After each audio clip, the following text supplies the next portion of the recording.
This is Paul Hawksbee and Andy Jacobs with you through until 4 here on talkSPORT, live from the lounges once again. What's coming up, Andy, apart from you blowing your nose? It's all about timing, mate, isn't it? All about timing. Just as the music started, the world's biggest sneeze, and then followed by another one. I really didn't need that, but never mind. Coming up between now and 4, and I'm bunged up now, Carlton Cole and his new project with Marlon Harewood, the winners and losers of the points per game system, the hurdles you'll face for a friendly game of golf, and actor and comedian Tim Key joins us. Yes, we should be playing the South Bank Show music, shouldn't we? John Bedson's film, we follow Andy Jacobs as he broadcasts from home. Anyway,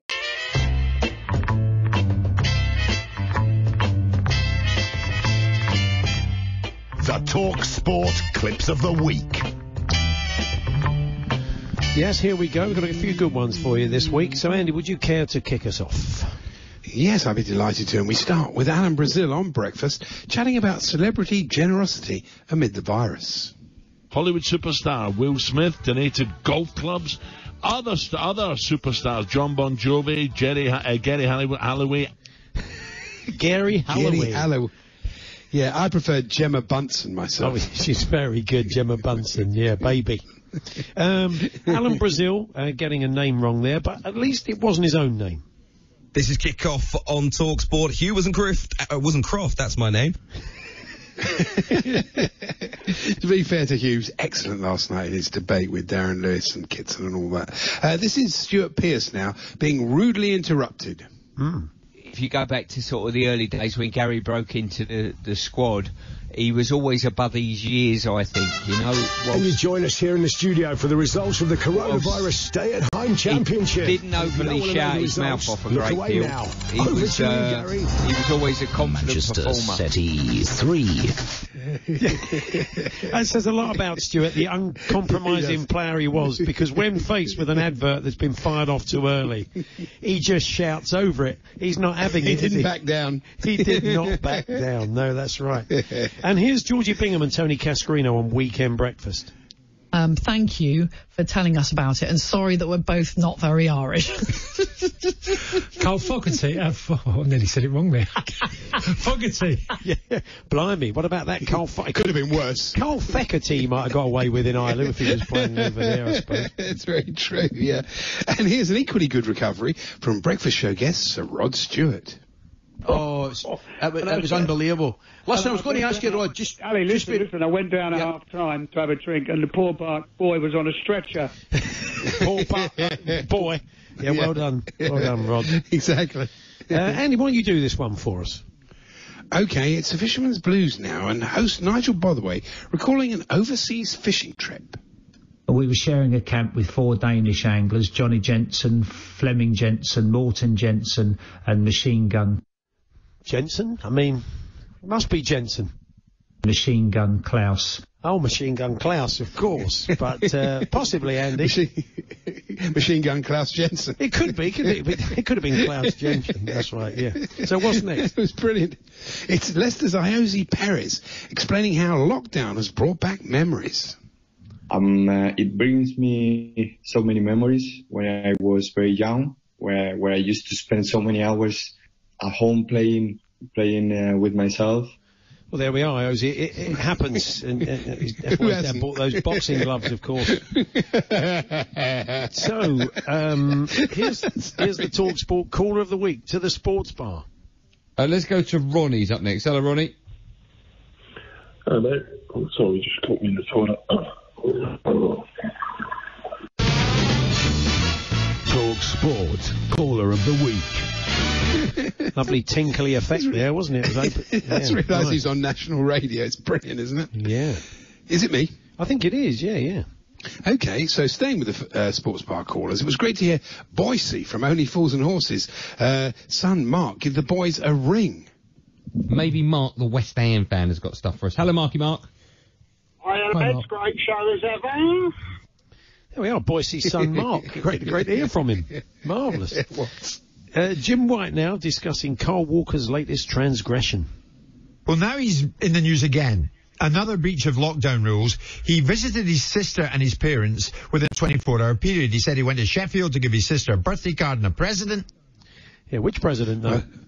I hope it was Donald Trump. Yeah, that's right. He can do less harm in Sheffield, can't he? Keep him there. And talking of flouting the lockdown rules, by the sound of this Alan Brazil clip, we think he's recently been spending some time in Preston. Right, here we go. Harmy, you're first up. This one is for you. I'm going to play a theme tune from a famous TV show. Famous TV show. He went a bit Loro there, didn't he, at the moment? At the moment. Yeah, it did.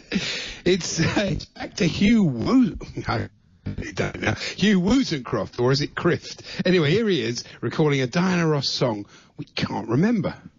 The World Cup in 1994 goes down for retro football fans. Diana Ross singing at the opening ceremony. You might remember her missing a penalty as she sang through the pitch.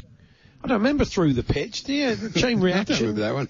Inside Out. I remember all those songs and, but not Through the Pitch. Here's the former Manchester United coach, Rennie Meulenstein, recording a bright young prospect. I saw something of Ravel the closest to Paul Gascoigne.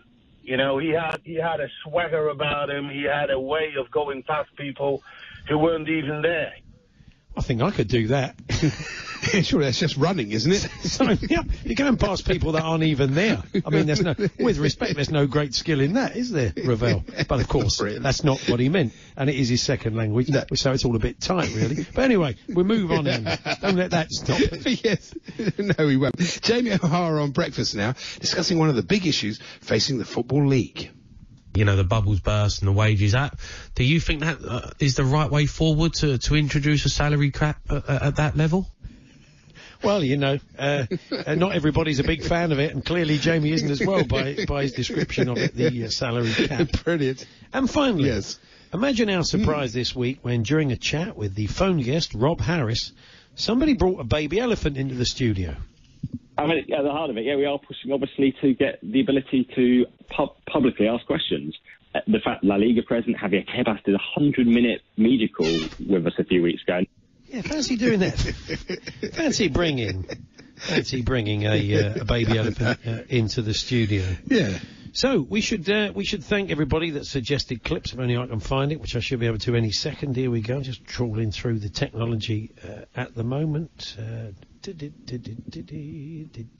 know what? I may have to come back to this, Andy, unless you've got a bit for us, as I struggle to find it. Weren't we going to try and squeeze in a bit of Steve Bruce at this point, or have we not got time? We're going to do that in a second. I found them now. I've got them. Here we go. There's the thank yous. Okay.